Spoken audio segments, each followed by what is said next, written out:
What would you think if I told you that I have lived here for more than 15 centuries? Stop to think. Things aren't always what they seem, and everything has its own story. San Pedro de Rocas, a monastery on the Ribeira Sacra. My story begins before the 6th century with two simple caves dug into the rock. A hermit began my future building, digging into the rocks of this mountain until the first caves were made. What is a hermit? A man who retires to the mountain to live a solitary life dedicated to prayer. In order to do so, he looked for a grotto or made his own cave. Way back when, the Ribeira Sacra was replete with hermitages like this, where the hermit lived in solitude, although sometimes they were shared by 2 to 3 persons. Later on, in the 6th century, this figure began to grow. A group of 5 monks inhabited this place in the year 573, as can be read on the foundation stone, passing from being a hermitage to becoming a monastery. The difference being that the hermit lived alone in his hermitage, while in the monasteries, various hermits congregated to live together. Meanwhile, prayer continued to be the principal activity. Each and every one were in their cells and only met at meal times or to celebrate Mass. For 200 years, life was peaceful there. One succeeded another without major complications. I knew them all, and I can assure you that they were very good people who just wanted to be close to God, and for this very reason, I was chosen to be their home. Alas, sometimes all good things come to an end. In the year 711, the Iberian Peninsula was subjected to a surprise attack by Muslim forces under the command of Tariq ibn Ziyad. After defeating King Rodrigo at the Battle of Guadalete, almost all of the peninsula became Arab-occupied, only finding resistance in the lands of Cantabria and Galicia. But finally, after 5 years of fighting, Galicia succumbed. The town of Tui was ransacked, with its archbishop kidnapped and taken hostage. The province of Orense was completely overrun with the arrival of the Arabs. The monks fled in terror of what fate might hold for them, leaving their homes behind, never to return. I hold no guilt towards them. The years passed by and all was left abandoned, with nobody living here for almost a century and a half. I resigned myself to this abandonment. Decades passed and weeds grew so high around me that I became almost invisible, thinking I'd just fade into oblivion forever. But it was then, in the 9th century, when one day something happened out of the blue. A nobleman by the name of Gimondo came into the forest in pursuit of a deer, and as nothing would stop this man and his quarry, he ended up finding me in the middle of nowhere, on the top of a mountain. Imagine his surprise on discovering this beautiful monastery in total abandonment. At that very moment, that nobleman felt a calling from God. Feeling so moved, he decided he would dedicate his life to my restoration.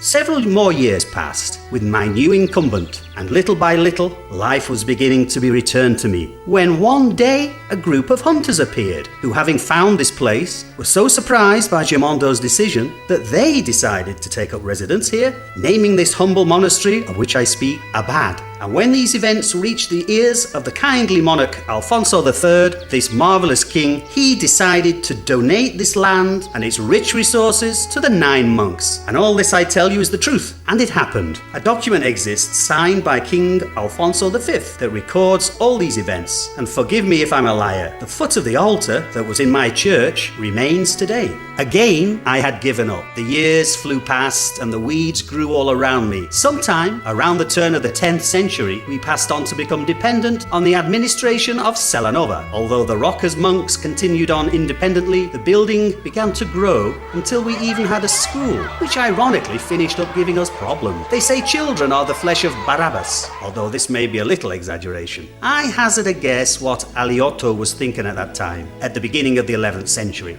Aliotto was the abbot of San Pedro de Rocas, and under his command we lived through a good era. But one day, the school children had to go outside. And to this day, I don't know how it occurred, but they managed, accidentally, to start a fire. Everything was lost, including all the writings on my history, so, as you can understand, the loss was devastating.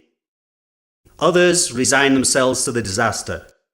But Aliotto was in no doubt. He went to visit the king to ask for his help. Help was granted, and the monastery once again was restored. This time, a cloister was added.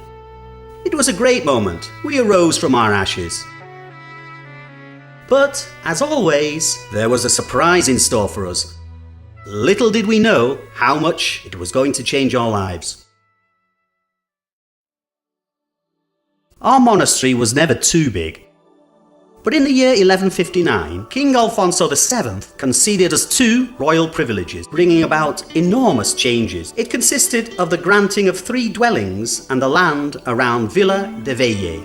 These privileges not only recognised the properties of San Pedro, but were conceded with integral juridic immunity. That is to say that from then on, the Priory of San Pedro would have the rule of law in these territories. For this, we were provided with a judge, scribes, and various coats of arms. The situation changed so drastically that the Priory could pronounce jail sentences and even the death penalty. The 12th century was one of the greatest eras we ever lived here in Las Rocas. I continued to grow and my form once again changed, thanks to a donation made by the siblings Uno and Teresa Gomariz. The first 2 chapels were added, together with their corresponding naves. Later on, these naves were marked with the arcs of the main doorway in Romantic style.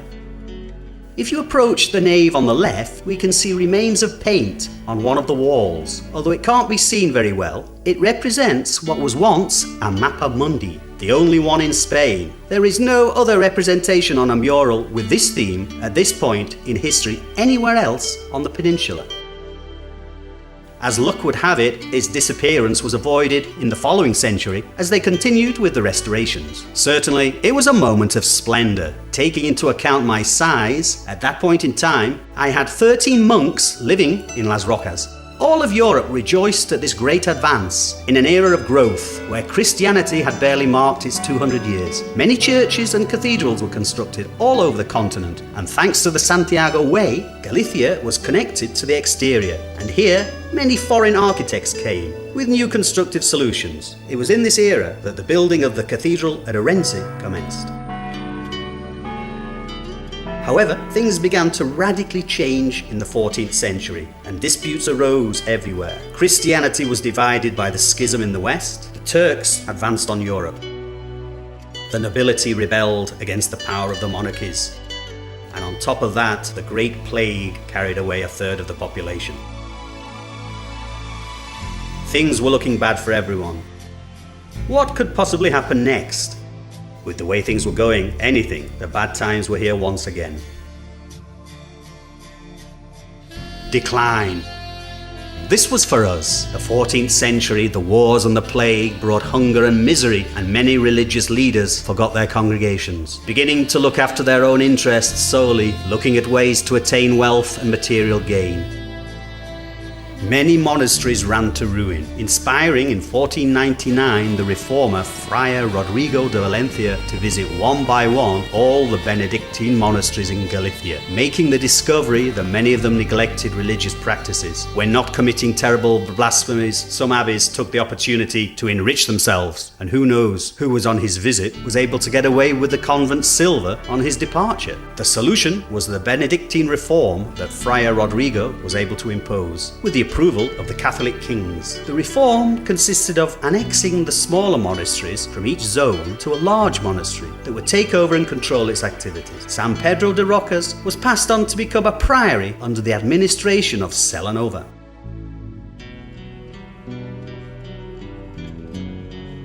On the other hand, it was in this period that the naves of the 3 chapels were joined. A new nave in a transversal direction, which was named the New Church. A belfry was also built on a crag of some 12 meters in height, and under which was dug a path where one could walk along. Afterwards, in the 16th century, a facade was added to the new church.